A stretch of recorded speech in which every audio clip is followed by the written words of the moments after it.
राजनीतिक और सामाजिक कार्यकर्ता में कौन सा ऐसा गुण होना चाहिए उसको आदर्श कार्यकर्ता बनाने का,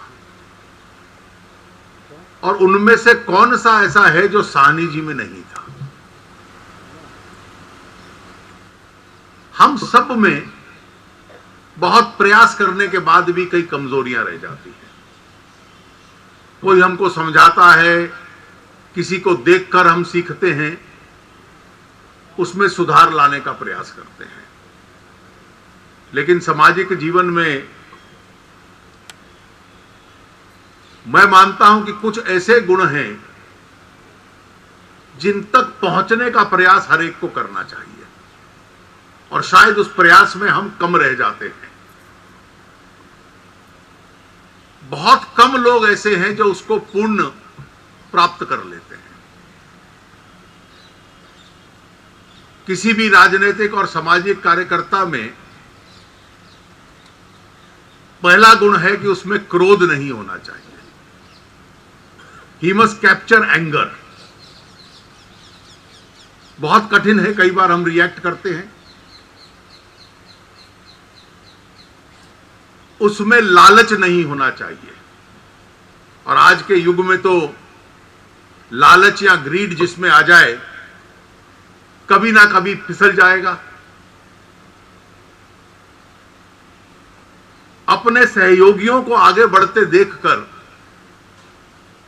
उसमें ईर्ष्या की भावना नहीं होनी चाहिए, जेलसी नहीं होनी चाहिए। राजनीति में, सामाजिक जीवन में ऊपर आने का उद्देश्य, एम्बिशन सबका रहता है, लेकिन वो ऐसा ना हो कि आपको रास्ते से भटकने पे मजबूर कर दे। Unguided ambition.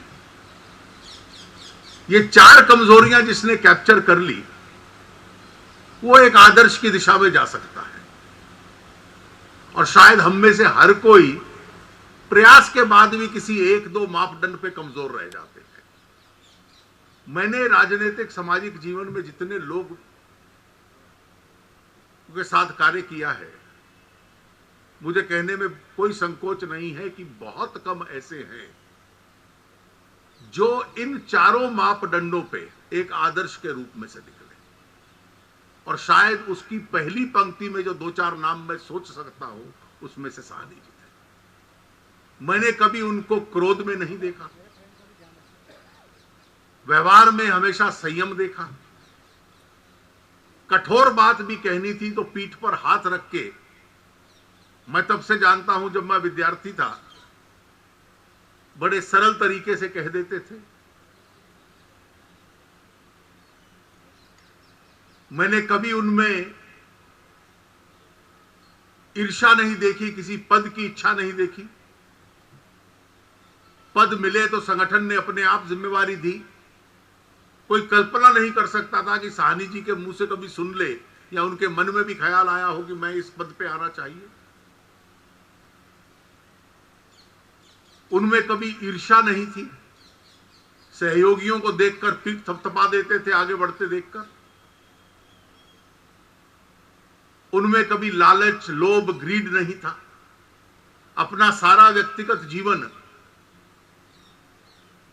सरलता से उन्होंने पूरा किया, और जो काम लेते थे उसकी गहराई तक चले जाना। आज से 20-22 साल पहले कश्मीर से जब विस्थापित आ रहे थे कश्मीरी हिंदू, तो उनके बीच में काम करना शुरू कर दिया। एक एक परिवार का, एक एक व्यक्ति की क्या स्थिति है, जो लोग आए हुए थे उसकी चिंता वो लोग करते थे। अनुशासन की दृष्टि से कोई इतना व्यक्ति अनुशासित हो सकता है अपने जीवन में, उसका एक उदाहरण हमारे सामने बन गया। मैंने इसीलिए कहा कि जिन पदों पर वो बैठे हैं, जो उनके व्यक्तित्व की विशालता थी, गहराई थी, वो कोई पद इतना बड़ा नहीं था कि उनके व्यक्तित्व तक पहुंच सकता था। और साहनी जी निश्चित रूप से उन लोगों में रहे हैं कि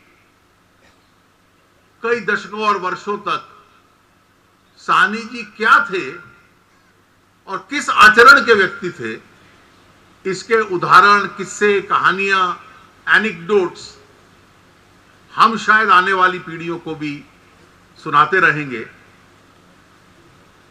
मैं उनके याद में, उनके सम्मान में प्रार्थना भी करता हूं, उनके परिवार के प्रति बहुत शोक व्यक्त करता हूं और साहनी जी की आत्मा को शांति मिले, प्रभु से इस बात की प्रार्थना करता हूं। धन्यवाद।